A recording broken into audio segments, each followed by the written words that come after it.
Puwersang militar ng Pilipinas, mga sangkay o ating mga kasundaluhan, i-deploy na nga ba sa West Philippine Sea para tapatan itong China?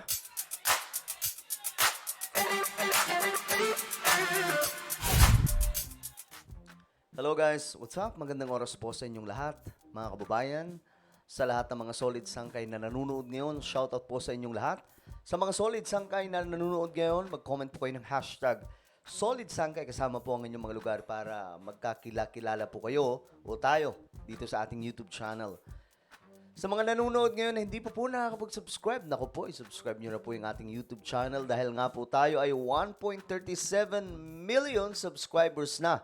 So dumarami po tayo ng dumarami dito sa YouTube, kaya naman kung ikaw ay hindi pa po nakakapag-subscribe, ayan po, ang gawin nyo lamang po mga sangkay, i-click nyo po yung subscribe button, makikita po sa ibaba.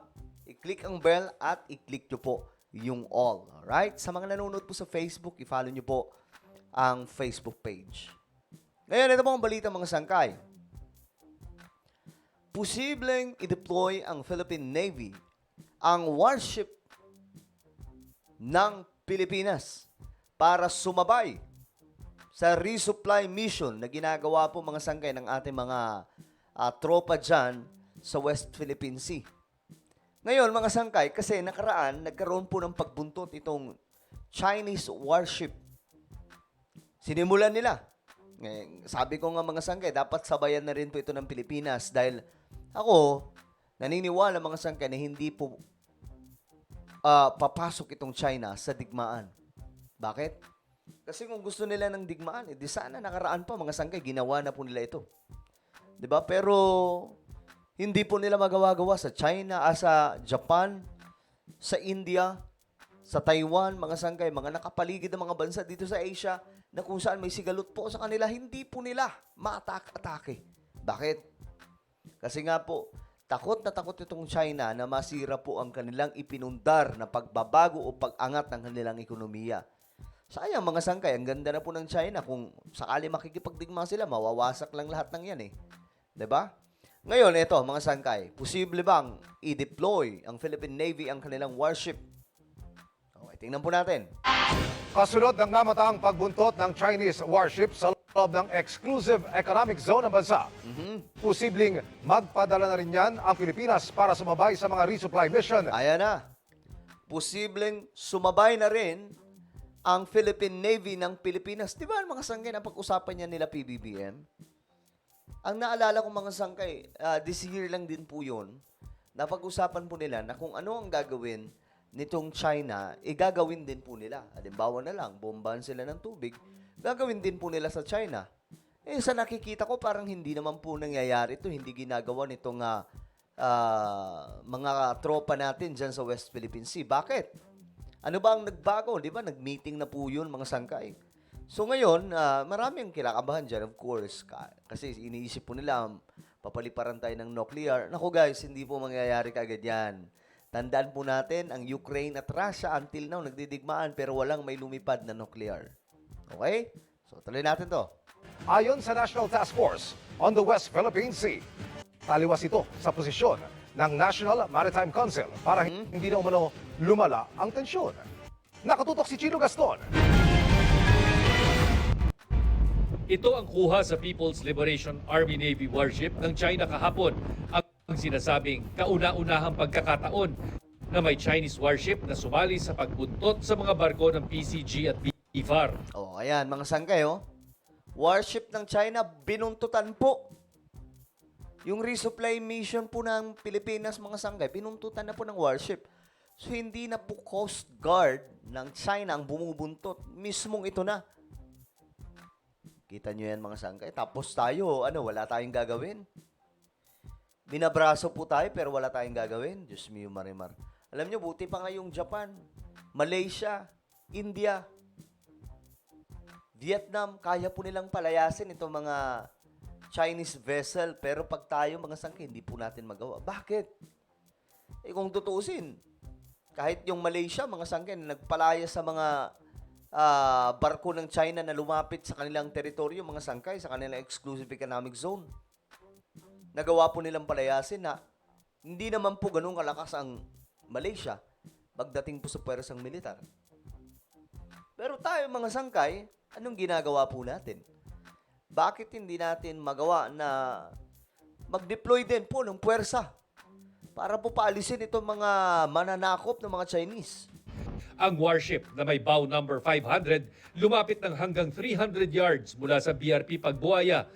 Kasunod ng insidente Laki tingnan nyo mga sangkay, yan po yung bumuntot sa barko natin. ito, sabi ng National Task Force on the West Philippine Sea, posibleng i-deploy na rin ng Philippine Navy ang mga warship ng Pilipinas Ayan na. para sumabay sa mga ginagawang resupply mission ng BFAR at PCG sa mga mangingisdang Pinoy. Yan ang gusto natin makita mga sangkay. Dapat nga noon pa nila ito ginawa Kalma lang po tayo guys. Ako, siguro naman hindi po gagawa ang China dito na mas malala pa.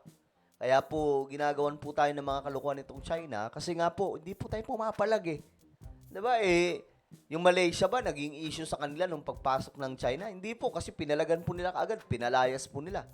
Bagamat ayaw daw ng Pilipinas ng gulo, ang China ang naunang nagpadala ng kanilang militar at hindi ang Pilipinas. Kaya panawagan nila sa China, itigil na ang ginagawang panghaharang at panggigipit sa mga barko ng Pilipinas. China has taken this route of escalating. That's what I want to emphasize. Dehado sila dahil yung nagbablock sa kanila ay planned Navy ship ng PRC. So in reaction to that, the Philippine government reserves the right to also deploy the Philippine Navy.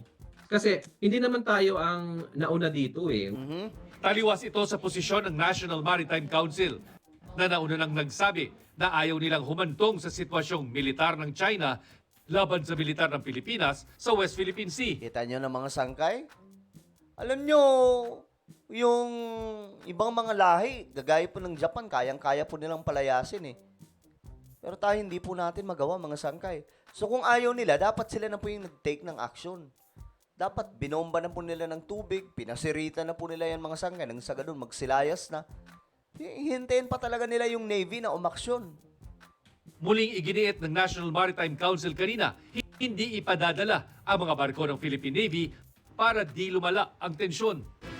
Naiintindihan namin yung feeling ng ating mga kababayan. Bakit hindi natin ilagay ang Navy? Very clear ang ating presidente na lahat ng dispute, conflict situations ay gagawin natin sa peaceful means or diplomatic action sa mechanism. Hindi nga effective.